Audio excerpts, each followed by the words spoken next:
اور اس کے بعد بھی اگر امتی کو حضور کا میلاد منانے کا دل نہ کرے، حضور کا میلاد منانے کا دل نہ کرے، تو بازار کے اندر چلے جائیں، بازار کے اندر آپ چلے جائیں اور کسی فروٹ یا سبزی والے کی دکان پہ کھڑے ہو کر جا کر اسے پیسے دیں، کہیں یہ قیمت لے لو، یہ قیمت لے لو، اور ان کے بدلے میں جتنا خراب مال ہے، جتنے خراب فروٹ ہے، جتنی خراب سبزی ہے، ساری مجھے دے دو۔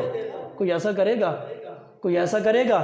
یقیناً ہم تو ایک درجن کیلے بھی لیتے ہیں نا، چھانٹی کر کے دیکھتے ہیں کوئی کیلا خراب تو نہیں ہے، درجن میں ایک کیلا خراب ہو، پورا نہیں آدھا بھی خراب ہو، ہم دکاندار کو کہتے ہیں واپس لے، پیسے پورے دیے تو مال بھی پورا لینا ہے، پیسے درجن کے دیے تو مال بھی درجن لینا ہے، اور درجن صحیح سلامت لینا ہے۔ یار ہم تو ایک درجن کیلے لیں، ایک درجن کیلے لیں، ایک خراب ہو اسے ہم تسلیم نہیں کرتے، قبول نہیں کرتے۔ اور میں قربان نہ جاؤں اپنے سونے آقا حضور پر، اور جنہوں نے رب کی بارگاہ میں عرضی پیش کی، مولا نیکوکار جتنے سارے تو لے لے، مولا یہ سارے گنہگار میرے کھاتے کے اندر ڈال دے، یہ گنہگار سارے میرے کھاتے کے اندر ڈال دے، یہ گنہگار جانے اور میں جانوں۔ اور میرے آقا حضور فرماتے ہیں شفاعتی لآل الکبائر من امتی، آقا فرماتے ہیں قیامت کے دن میری شفاعت تو اپنی امت کے بڑے بڑے گنہگاروں کے لیے ہوگی، چھوٹوں کی تو بات ہی نہیں، فرما میں بڑے بڑے گنہگاروں کی سفارش کروں گا، بڑے بڑے گنہگاروں کی سفارش کروں گا۔ یار میں اور آپ جس نبی کے میلاد پر اعتراض کرتے ہیں یا سوال پوچھتے ہیں بھائی میلاد منانا چاہیے کہ نہیں منانا چاہیے،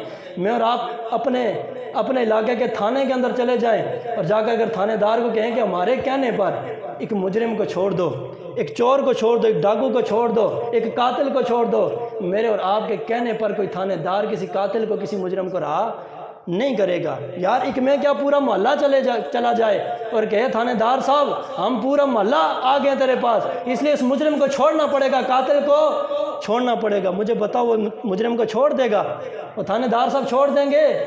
یقیناً نہیں چھوڑیں گے۔ یار میں اور آپ تو وہ ہیں جن کے کہنے پر ایک تھانے دار کسی مجرم کو نہیں چھوڑتا، ایک تھانے دار کسی مجرم کو ہمارے کہنے پر نہیں چھوڑتا۔ ہمارے آقا تو وہ ہیں جن کے کہنے پر رب بڑے بڑے گنہگاروں کو بروز محشر معاف فرما دے گا، رب العالمین بروز محشر بڑے بڑے گنہگاروں کو معاف کر دے گا۔ امتی پھر بھی پوچھتا ہے کہ حضور کا میلاد منانا چاہیے کہ نہیں، حضور کے میلاد پر خوشی منانی چاہیے کہ نہیں منانی چاہیے۔ یار محفل کے اندر، مسجد کے اندر اب جو لوگ آ رہے ہیں، جو بندہ بعد میں آتا ہے اسے جگہ کہاں ملتی ہے؟ پہلی صف میں یا آخری صف میں؟ محفل لگی ہو بندہ آئے آخر میں، اسے جگہ کہاں ملتی ہے؟ پہلی صف میں یا آخری صف میں؟ یقین آخری صف میں ملتی ہے نا۔